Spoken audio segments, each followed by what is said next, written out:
Napoleon Bonaparte, one of history's greatest military minds. He nearly reshaped Europe forever with his ambitious plans for domination. Imagine if he hadn't invaded Russia, or if he had lived long enough to unite Europe under a lasting peace. What would the world look like today if Napoleon had succeeded in creating a United States of Europe? Will we even recognize the Europe that we know now? Well, Napoleon Bonaparte not only is the relentless conqueror whose ambition led to his fall, but he's a man who learned to balance his power with diplomacy. Instead of forcing his family members onto the thrones of conquered territories, which only bred resentment, Napoleon supported local rulers who shared his vision. This change earned him the loyalty of those under his rule, as people began to see him not just as a foreign oppressor, but a leader who respected their autonomy. By avoiding heavy taxation, forced conscription, and censorship, policies that had fueled rebellion in places like Spain and Italy, Napoleon won the hearts of many across Europe. The people, who no longer were burdened by the weight of authoritarian rule, felt now more connected to his cause. In this version of history, Napoleon isn't just popular in France, but he managed to inspire loyalty across all of Europe.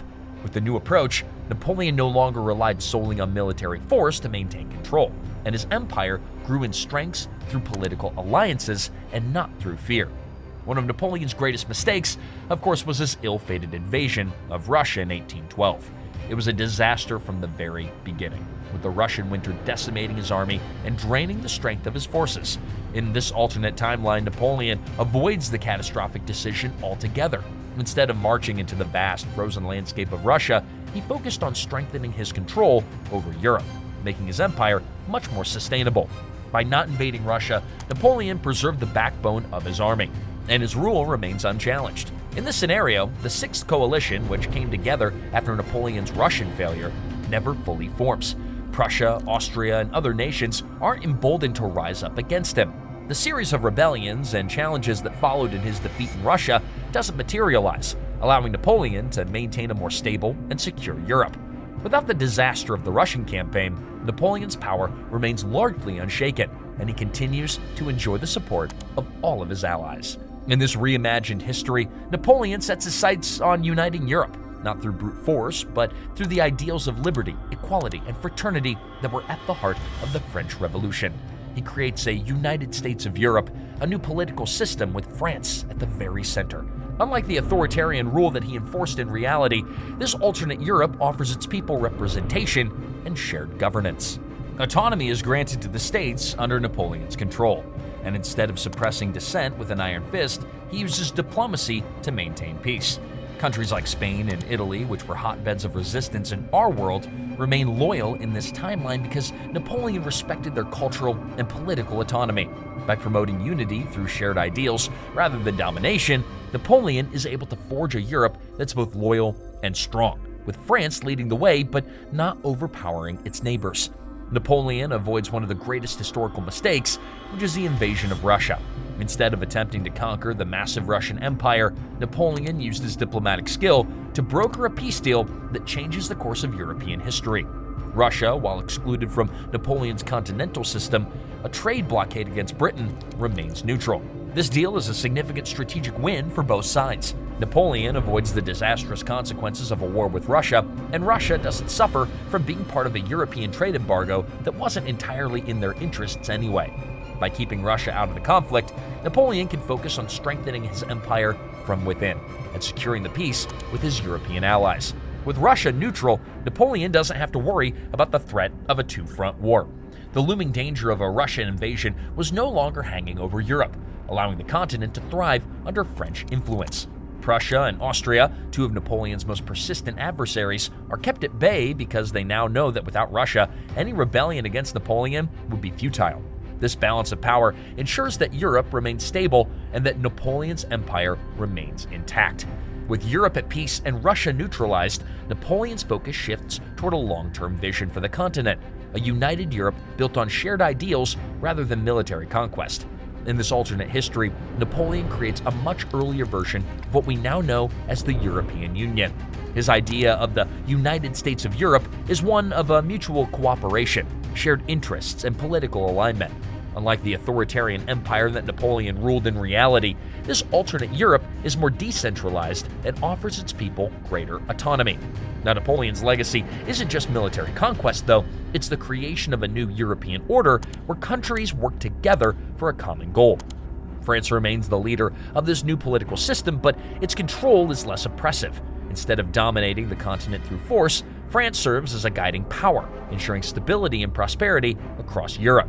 Now, countries like Poland and Scandinavia, which had once been battlegrounds in Napoleon's wars, will now serve as a buffer state between Europe and Russia. Now, this arrangement ensures that Europe is protected from external threats while maintaining its internal unity. Even the Ottoman Empire, historically an adversary of many European powers, became a strategic ally in Napoleon's New World. The Ottoman Empire, located at the crossroads of Europe and the Middle East, served as an important partner in keeping Russia's ambitions in check. Through diplomacy and strategic alliances, Napoleon secured peace in Europe and builds a network of strong, independent states that are all loyal to France. By the 1890s, tensions across Europe began to rise. The Ottoman Empire, once an ally of Napoleon's European order, started to rebel. The Balkans, a region filled with ethnic tensions and nationalist movements, becomes a powder keg ready to explode. Nations like Serbia, now eager to carve out their own identities and free themselves from Ottoman control, ignite a spark that leads to the next great conflict. This alternate Great War erupts decades earlier than the First World War in our timeline, but shares many of the same characteristics. It's a brutal conflict fought with the advanced military technology of the time.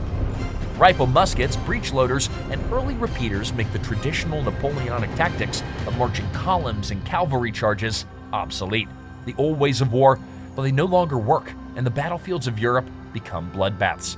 France suffers a humiliating defeat, but the loss of the empire doesn't lead to the complete collapse of the country. Instead, it paves the way for a revolutionary shift. In the wake of Napoleon's failed dream, the people of France turned to a new ideology: communism.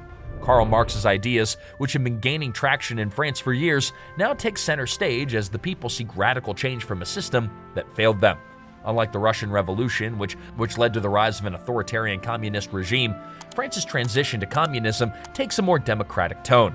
French communists, inspired by their ideas of liberty and equality from the French Revolution, create a democratic socialist state. Free elections are held, multiple political parties are allowed, and a government-run economy replaces the old empirical system. While Napoleon's dream of a united Europe fades, France still remains a major player on the global stage, only now it's leading a force in the spread of communism.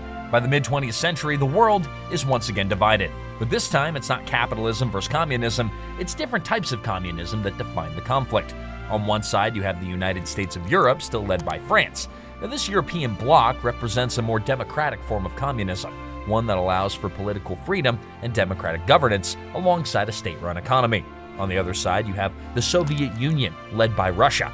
Now, Russia's communism is more authoritarian, with a single-party state controlling every aspect of life and government. The Cold War in this alternate timeline isn't a standoff between the United States and the Soviet Union, but a three-way struggle for global influence between the French-led European collective, the Soviet Union, and a resurgent United States. Each of these powers represents a different vision for the future of the world, and they may not just compete militarily, but ideologically. What are your thoughts on this? Be sure to let us know in the comments below.